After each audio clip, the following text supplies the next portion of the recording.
Super Nintendo, Sega Genesis. When I was dead broke, man, I couldn't picture this. True Gamer here, and I'm back with another episode. I have to kick off the show with the King of Kings, one of the Sega Saturn's holy grails, which I am proud to own as a collector, and that is Panzer, Dragoon, Saga. And there's not much things in my collection where I can actually say it's car money. Maybe not a fancy car, but definitely an old banger. Now, I bought this around 6 years ago without this slipcover, and I was missing disc 4. I just randomly decided to go on eBay one day, and lucky for me, a seller from France had it up for grabs, and it was in Europe, so the shipping wasn't too crazy, and it's just what I needed. It was the UK version, so everything dropped into place for me. So once removed from the box, it comes with 2 separate cases, and on each side it has some incredible looking artwork. Just feast your eyes on that, ladies and gentlemen. Crafted to the highest level. This one's even better. Let's look at this. Looks absolutely remarkable.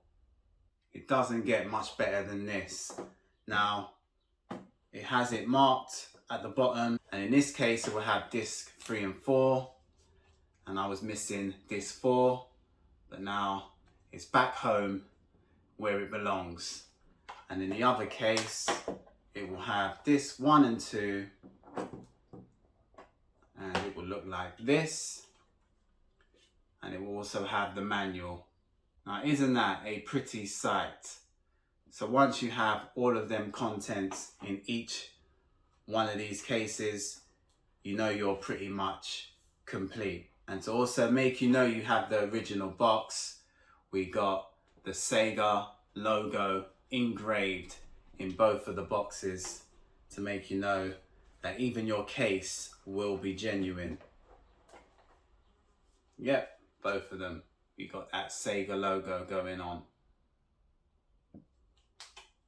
And one thing I love about this time of being a gamer, you would always be treated to a super thunder thick manual, which will be stacked with nothing but useful information about the game you're about to be immersed with.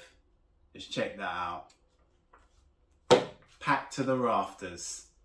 So yeah, this is every collector's dream. I've only got 3 more holy grails to obtain, and then I'll be well and truly done. Now, Sega, R&D and Team Andromeda were the developers, and it was published by Sega, and it was released Jan 1998. Marvel Superheroes vs Street Fighter on the Sega Saturn. Now, this is part of the Street Fighter crossover series, and yeah, I have done a video on it, so just click on the end screen and it will take you right there to my video. Go check it out. Now, this is the second installment into the Marvel vs Capcom series, and it is the sequel to X-Men vs Street Fighter, which is an excellent game. And I do have the J spine card there, although it is a repro, it still looks very good inside of the box. Now, it does come with a manual, and there's the disc itself. And yeah, if you're a fan of comic book heroes, you will love this game. It was released October 1998, developed by Capcom, and it was published by Virgin Interactive and the masters themselves, Capcom. Relayer on the PS5. Depending on your region, the prices will vary. This Japanese version is the most expensive version out there in the market right now. This is a mech strategy RPG.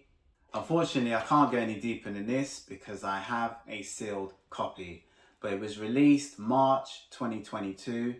Kadokawa Games was the developer, and it had a collaboration of publishers, which are Kadokawa Games, Clouded Leopard Entertainment, and Red Art Games.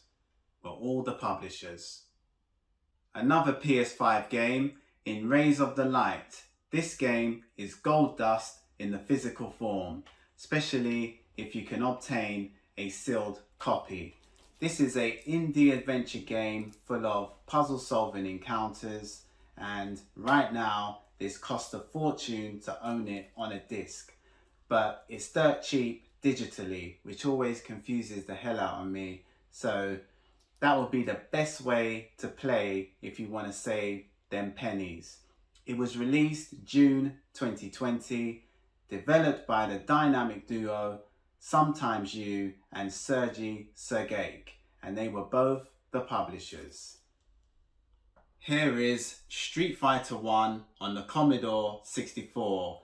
Now here's a game you don't see every day. There was 2 versions made on tape for the Commodore 64, but this is the one you want because this one was developed by Capcom, and it was also published by Capcom. And this is what they used to game on back in the 80s, guys. Used to have all of your game data crammed onto one reel on a tape. And did we have, yeah, got some nice looking cover art here. Don't have much of a manual going on, but yeah, this is what it used to look like. So this was released in August 1988, and it cost a measly £9.99 back then.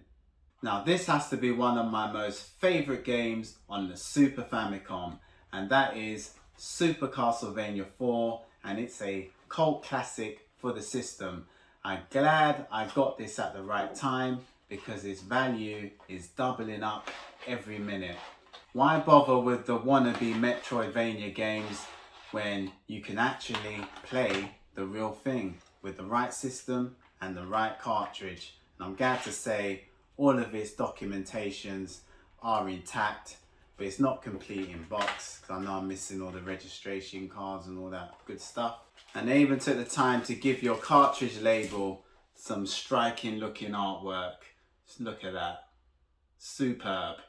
Now Super Castlevania has to be one of the greatest games of all time, and it's a high recommendation of mine to play.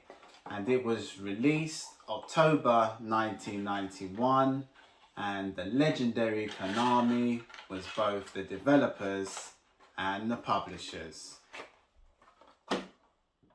Staying in the Super Famicom universe, next up is Final Fight Guy, and this was a revision of the original Final Fight, and what it was replacing Cody with Guy this time around. Still only one player, so it was a bit of a waste of time in my eyes, and a huge blow to all of the Cody fans out there who only like to play with Cody.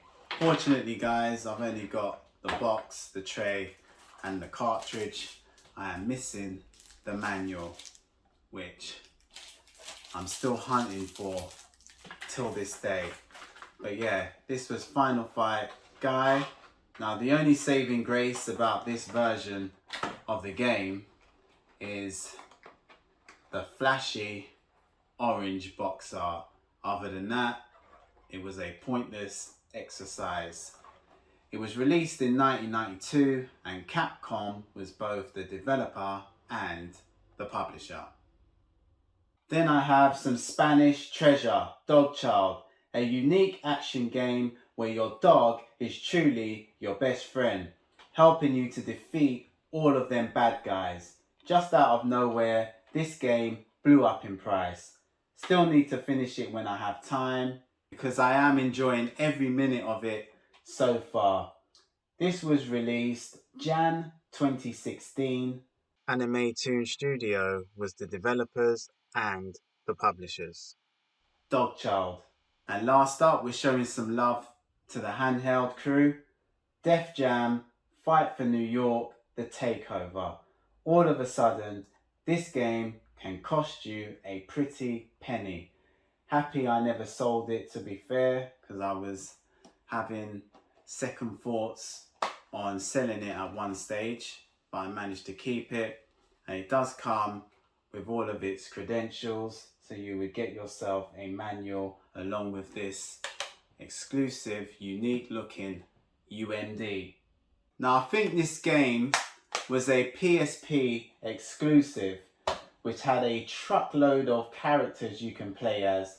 So if you love hip hop and fighting, then Def Jam will be your jam. This was released August 2006. Sin Sophia and EA Vancouver were the developers, and Electronic Money Hungry Arts was the publishers.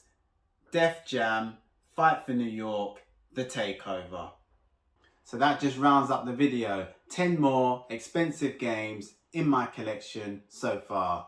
Okay guys, if you like the video, give me a thumbs up. Even better, subscribe. Till next time, see ya.